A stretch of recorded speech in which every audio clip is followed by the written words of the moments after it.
What if I told you Santa Claus began as a real man, in a place where it never snowed, and one of his legends involves children in a pot of stew? Psst. Time to lift the curtain. Welcome to the PeekZone. Forget the North Pole. The real St. Nicholas was the Bishop of Myra, now Demre in Turkey, in the early 300s. Nikolaos was born around 270 AD in the Greek-speaking city of Patara, Turkey. During the last major Roman persecution of Christians, under Diocletian, early 300 AD, Nicholas was arrested, imprisoned, and possibly tortured. He was freed only in 313, once Constantine was emperor. Santa was once skinny, almost ascetic.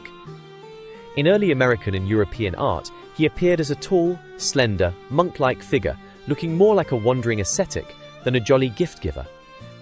He didn't always wear red either. He wore green or brown winter cloaks, closer to a forest spirit. The plump, jolly type only appeared in the late 1800s, long before Coca-Cola turned that look into an icon. The first American Santa was based on a New York Dutch myth. Santa Claus came from the Americanized name Sinterklaas, brought by Dutch settlers in New Amsterdam, New York. The Dutch Sinterklaas, a traditional figure that took shape in the 1500s, 1600s, doesn't fly in a sleigh. Only in the 1800s did the Dutch in Europe imagine Sinterklaas arriving by ship, not a sleigh. So where did the sleigh come from?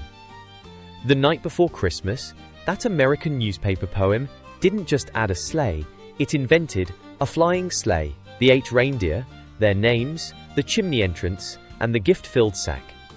And Santa's flying reindeer? They have shamanic origins. Long before they were tied to Santa, reindeer were linked to ancient Siberian shamans, who used the red and white fly agaric mushroom in winter rituals near the solstice. They fed them to reindeer, who can tolerate the toxins, causing them to become hyperactive. They almost behaved as if lifted. Shamans themselves entered trance states. For people watching, this behavior created the idea of creatures who could fly. When 19th century European writers borrowed northern folklore, the reindeer took off quite literally. Norse god Odin may be a root of Santa. In ancient Norse mythology, the god Odin rode an 8-legged flying horse, Sleipnir. He wandered during Yule, bringing blessings, and was said to pass over homes in winter storms. He had a long white beard and wore a hooded cloak. Children left out hay and carrots for Sleipnir, hoping Odin would reward them. This ancient custom echoes the later tradition of leaving cookies for Santa in America. Hold tight! Our sleigh is bringing more weird and forgotten tales about old St. Nick.